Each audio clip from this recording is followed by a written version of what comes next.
bienvenue à ce débat sur l'initiative No Village. Robert Kramer, qui est conseiller aux États, et j'ai oublié de le mettre ici, ancien conseiller d'État genevois. Ce qui m'a amené à m'engager d'abord dans des associations, puis ensuite dans le Parti des Verts lorsqu'il a été fondé, ça a été la lutte antinucléaire. Monsieur Lideguer, qui est conseiller lui, national à Berne.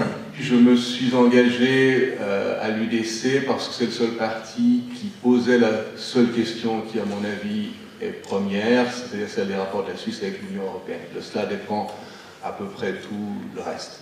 Louise Morand, qui, elle, va nous dire pourquoi elle s'est impliquée, en fait, en politique, et pour cette initiative en particulier. J'ai rejoint le Parlement des jeunes, pour laquelle j'ai été active contre l'abstentionnisme, c'est-à-dire les gens qui ne votent pas. Monsieur Jonas Schneider, que vous connaissez peut-être pour ses activités journalistiques.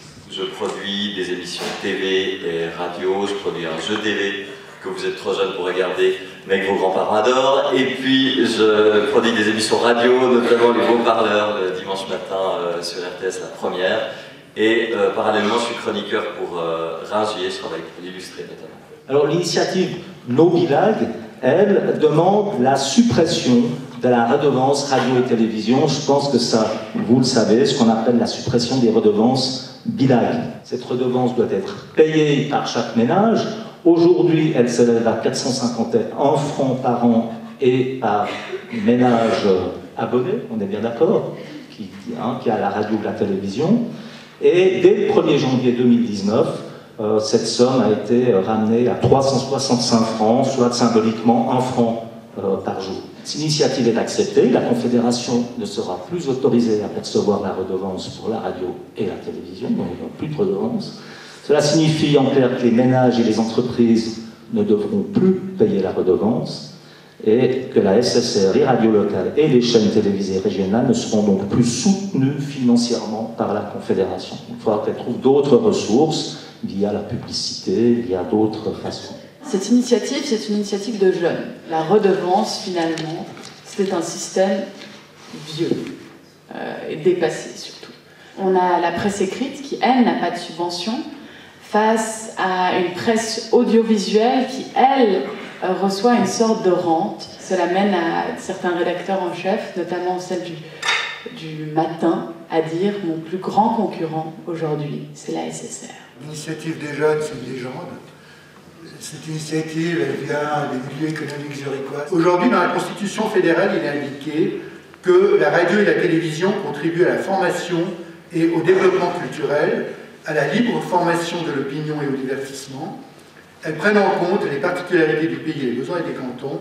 Elles présentent les événements de manière fidèle et reflètent équitablement la diversité des opinions. Les grands médias ne vont jamais, TF1 ne va jamais s'intéresser à couvrir ce qui se passe ni à Fribourg, ni en Suisse romande, peut-être une ou deux fois à Genève, certainement pas ce qui se passe dans les différentes parties de notre pays.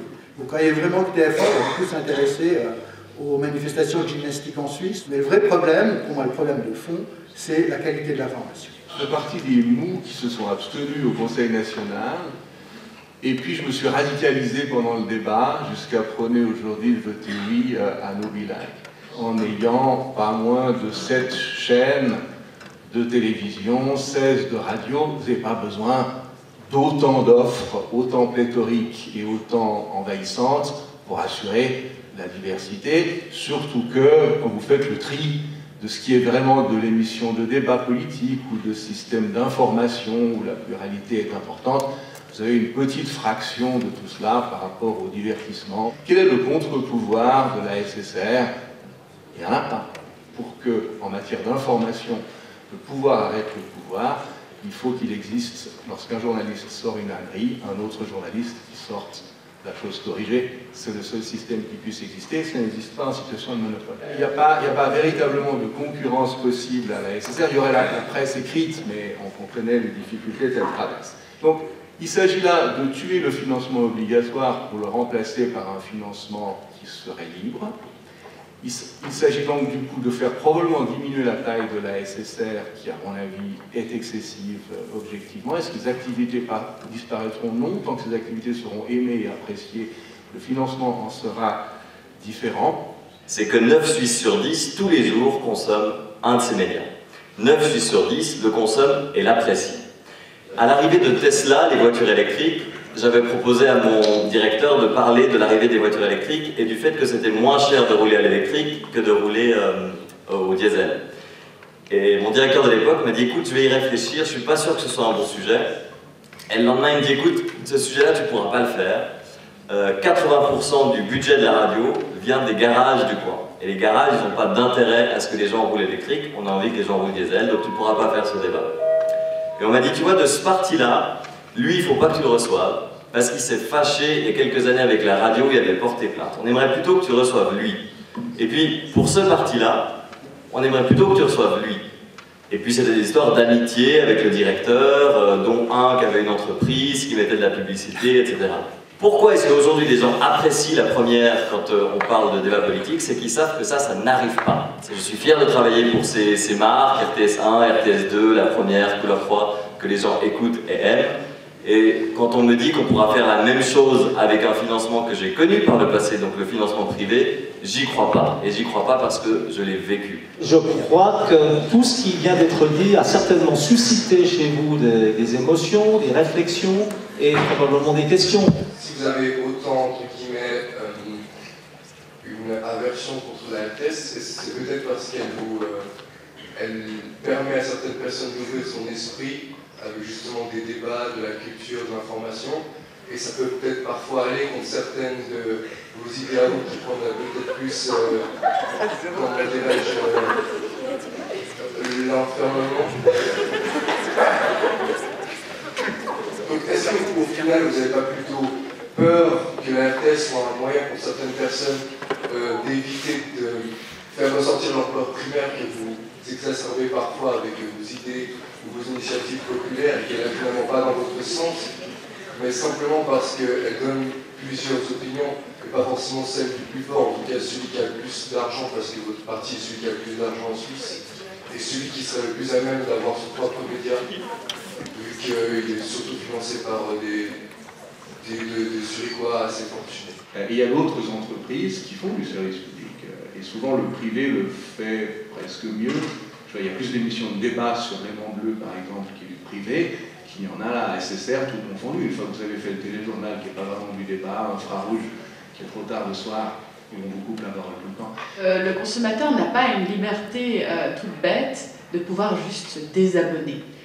Je ne suis pas d'accord, je ne suis pas content de ce que me donne ce journal, je me désabonne. Ne croyez-vous pas que justement cette initiative va creuser encore plus l'écart entre les personnes ayant un budget assez élevé, tandis que les personnes qui ont peu de moyens, ils peuvent justement payer le blague, et on aura tous la même information, on sera tous, on va dire, en même pied d'égalité avec justement des personnes un peu plus riches que le reste du peuple.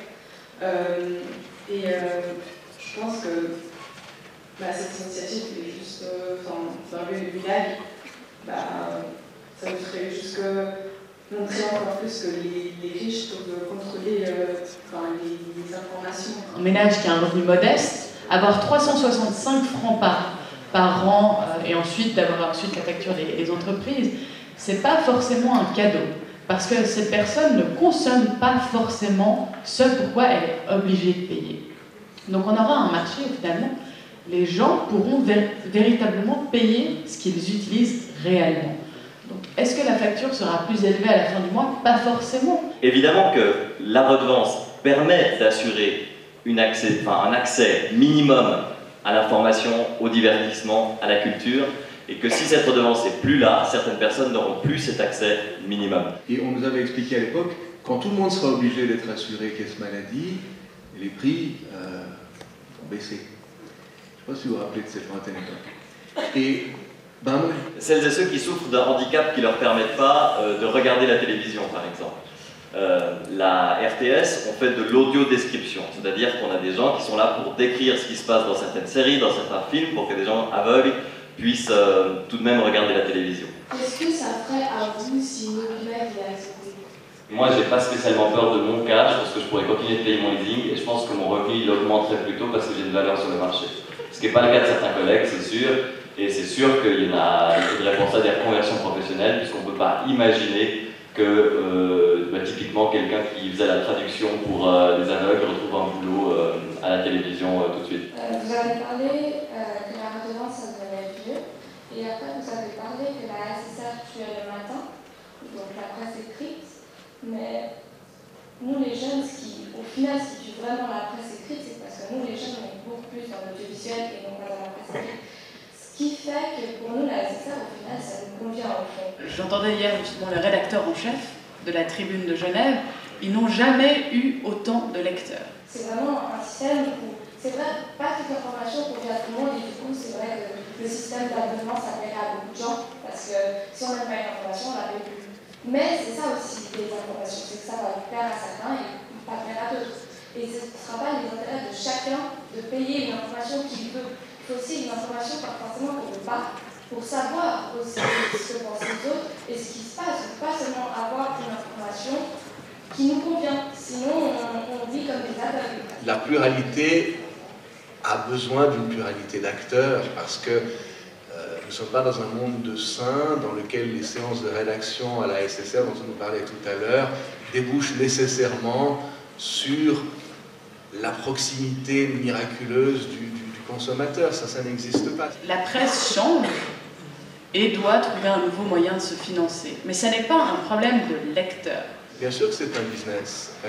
Même la SSR vend ses espaces publicitaires et pour pouvoir les vendre, elle a besoin d'une audience et il y a un automate. Il faut faire attention au taux d'écoute et de téléspectateurs parce qu'une partie du budget, ce n'est pas que la redevance, c'est aussi la pub. Demain, dans un système où précisément il n'y a plus ces exigences en matière d'information, vous allez vous mettre sur la chaîne, vous allez acheter les informations qui vous plaisent, qui vont vous conforter dans vos idées.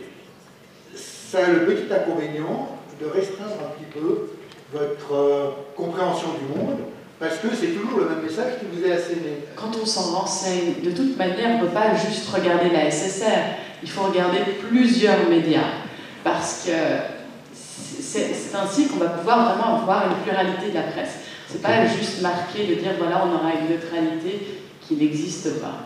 Est-ce que par hasard vous avez pris en considération toutes les personnes qui vont être licenciées, par exemple qui seront obligées de changer de métier parce qu'il y aura plus de place dans les radios et les nouvelles chaînes qui vont être créées? Les 4000 licenciements qui seraient la conséquence si vous avez le mauvais goût de voter oui à Mobilag, c'est du chantage émotionnel de très bas étage. Il n'y aura pas 4000 licenciements, c'est n'importe quoi. Si elles font du bon travail aujourd'hui, pourquoi est-ce qu'on ne voudrait pas leur permettre de continuer à faire ce travail après? C'est ce qui s'est passé avec Télécom, Swisscom, il y a de la concurrence. Est-ce que pour autant Télécom a disparu? Non, il s'appelle Swisscom et il tâche de faire des prix attractifs parce que sinon vous allez chez Orange ou chez quelqu'un d'autre. C'est la seule chose qui va changer. Est-ce que vous avez pensé justement aux gens qui n'ont pas forcément les moyens de payer un abonnement et qui veulent avoir un accès à l'information et qui regardent justement les chaînes qui font des artistes? Est-ce que vous avez pensé à ces gens-là je pense que si on met en place un système d'abonnement, c'est des abonnements qui vont coûter cher et je pense que pas tout le monde peut se permettre de payer un abonnement. Si vous proposez des prix qui sont trop hauts, vous n'aurez pas de clients. Est-ce que vous n'avez pas peur que si justement on supprime pas mal de chaînes où on a la pluralité dans les médias, on ait une sorte de radicalisation dans les idées parce que chacun va choisir ce qu'il veut voir, uniquement ce qu'il veut voir, et du coup ça va inciter les gens à être moins ouverts justement et puis vraiment être concentrés dans leurs idées seulement. Rien n'empêche à nos autorités cantonales de faire un chèque, par exemple, un chèque information. Ça sera toujours plus juste, ça sera toujours beaucoup plus ciblé pour les personnes qui ont finalement besoin d'une aide, de les aider directement, plutôt que d'arroser tout le monde. aller dire aux gens qui sont en train de perdre leur emploi que la SSR augmente, elle est en train de licencier. Ensuite, sur l'idée que les personnes qui n'ont pas les moyens de payer Bilag pourraient s'affranchir de payer Bilag et qu'elles auraient un pouvoir d'achat qui augmente. On parle de gens qui sont dans une situation de précarité et qui donc touchent des aides sociales. Aujourd'hui, cette aide sociale, elle est calculée en prenant compte de Bilag pour que la personne ait suffisamment pour manger, payer son loyer, etc. Croyez-vous pas justement que cette initiative va restreindre l'intégration des étrangers en Suisse? C'est une des grandes questions. On dit si vous tuez le mode de financement actuel, vous allez désintégrer la Suisse parce que être suisse, c'est regarder le programme de la SSR. On a fait récemment une étude de marché sur le jeu que j'anime le soir, c'est des questions sur la Suisse et on s'est rendu compte que dans notre public, il y avait un public très important de gens qui étaient depuis moins de 10 ans sur le territoire helvétique. Et ces gens-là peuvent ainsi consommer un jeu avec des questions sur la Suisse, en apprendre plus sur leur pays, plutôt que d'aller regarder Questions pour un champion et apprendre plein de trucs sur la France. Donc évidemment que ça fait partie de la mission de la SSR. Qu'une télévision nationale soit un facteur d'intégration, c'est certain. Qu'en Suisse, il faille mettre les formes de la diversité des langues pour s'assurer que le marché n'étant pas suffisant pour assurer cela, ça se fasse par des obligations légales, c'est certain aussi. Je pense qu'on va un petit peu au-delà de la question. La question, encore une fois, c'est uniquement celle de savoir si l'on génère de la pluralité mieux en obligeant les gens à payer pour quelque chose qu'ils ne consomment pas ou qu'ils n'aiment pas, qu'en leur demandant leur avis par le biais de ce qu'ils sont d'accord depuis.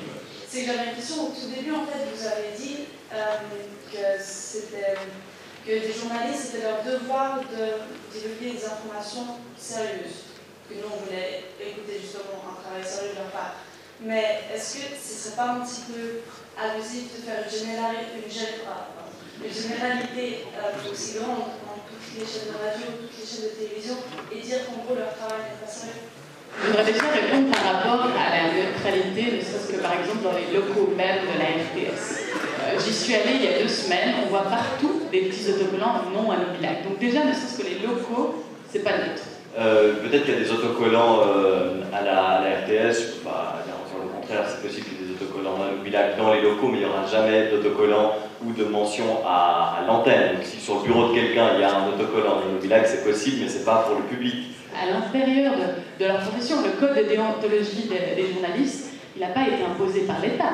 C'est la profession même des journalistes qui l'a écrit et que chaque journaliste est censé respecter. Moi je comprends assez bien que les gens qui travaillent dans une institution où on leur dit il est fort possible que votre emploi disparaisse, ils soient un peu inquiets, surtout qu'ils n'aient pas envie de perdre leur boulot. Ça me paraît tellement légitime que d'avoir cette préoccupation que je ne comprends pas comment on peut dire c'est incroyable, ces gens sont partisans parce qu'ils ont peur de perdre leur travail. Dans un public justement qui râle à chaque publicité qui passe à la télévision, ne pensez-vous pas que si cette initiative est acceptée, on serait, nous, grand public, confrontés à des publicités plus fréquentes et plus longues?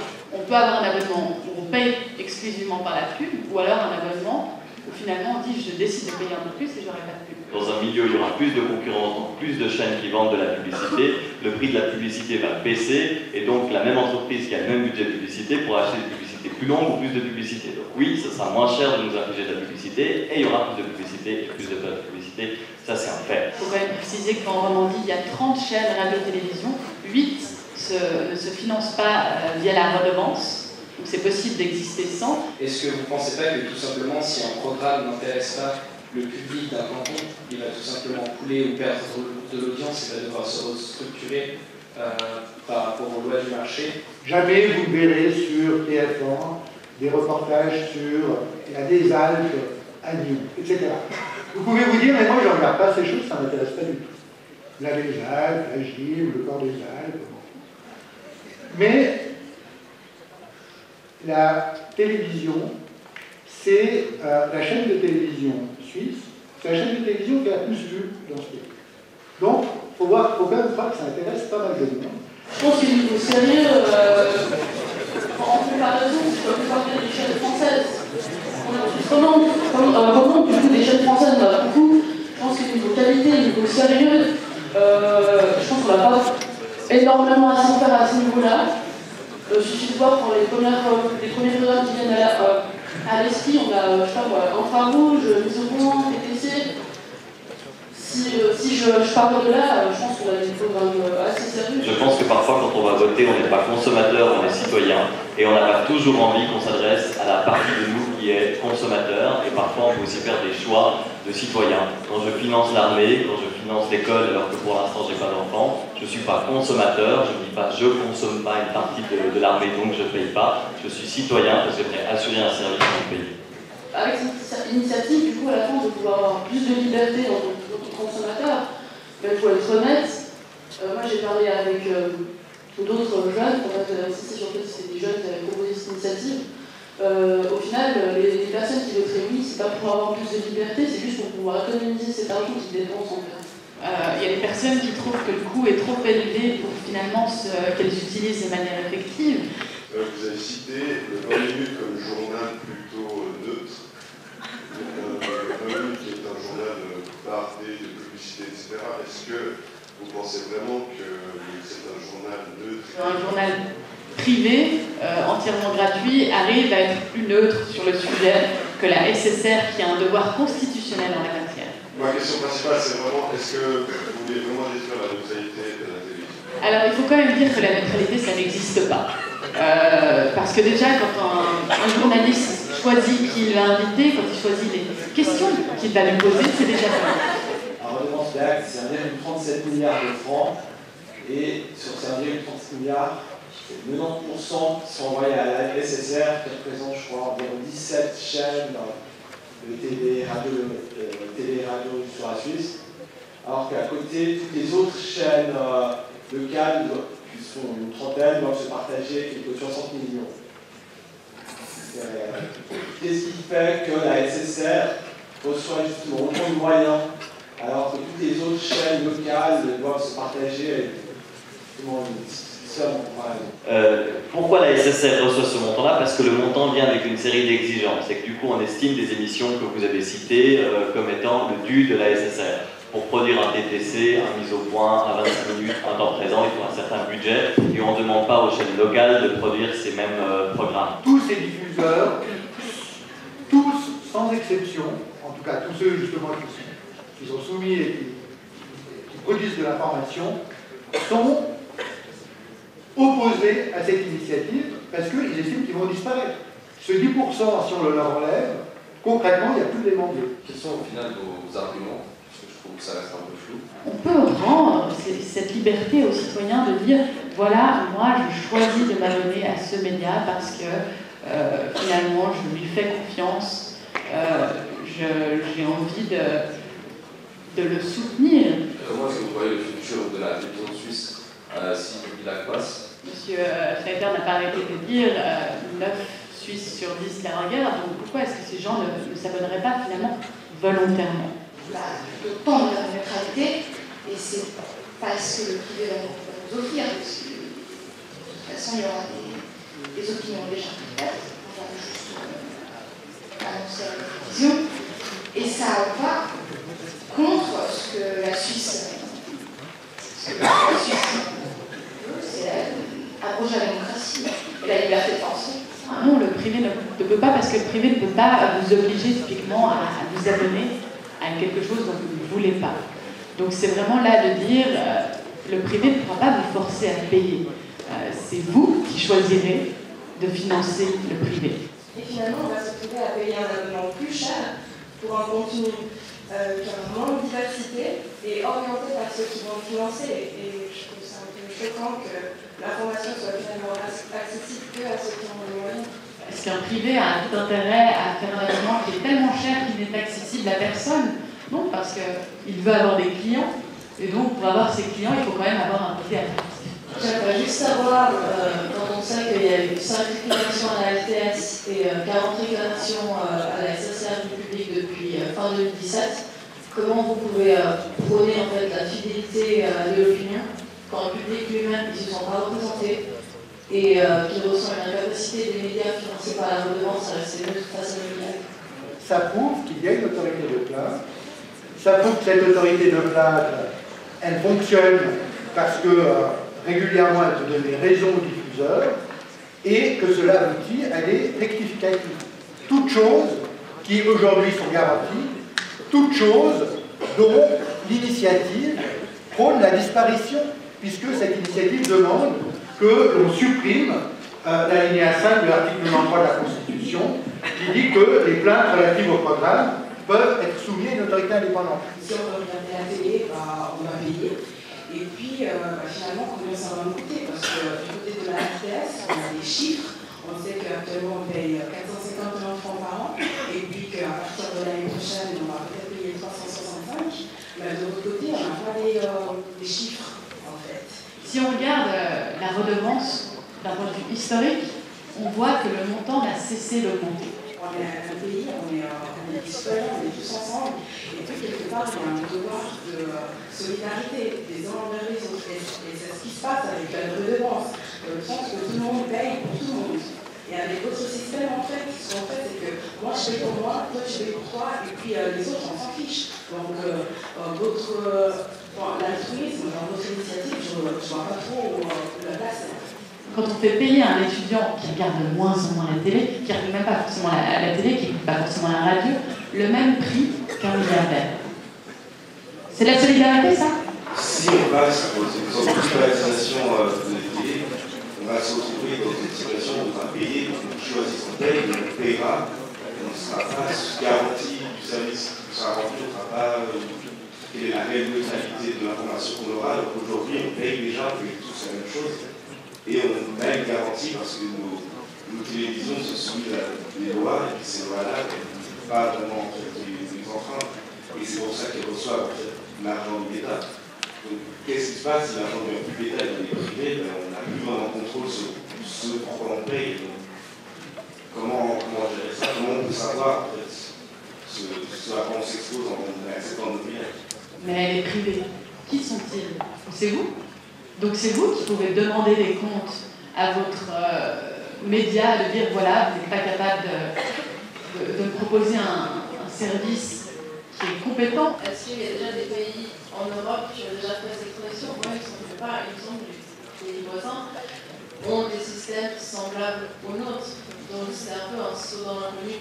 En Europe, non. On a tous des systèmes datant d'après la Deuxième Guerre mondiale. Mais à un moment, il faut que ça change. On voit que Israël a fait ça. La Nouvelle-Zélande avait aussi fait ça. On parle de privatiser, mais c'est déjà privé en fait. La seule chose qui change, c'est que plutôt que de vous forcer à payer, c'est vous qui choisissez de payer.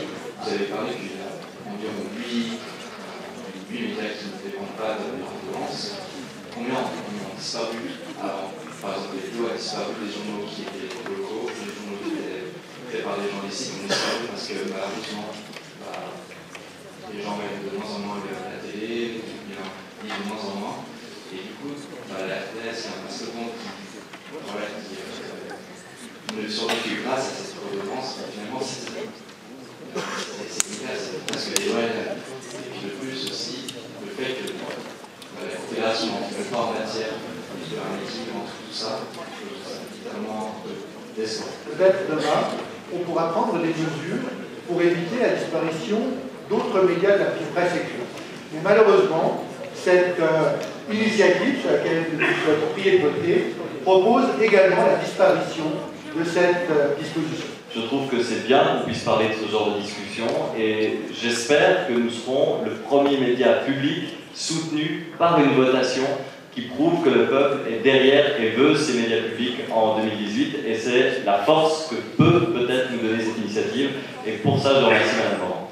On espère compter sur votre soutien le 4 mars. Allez surtout voter.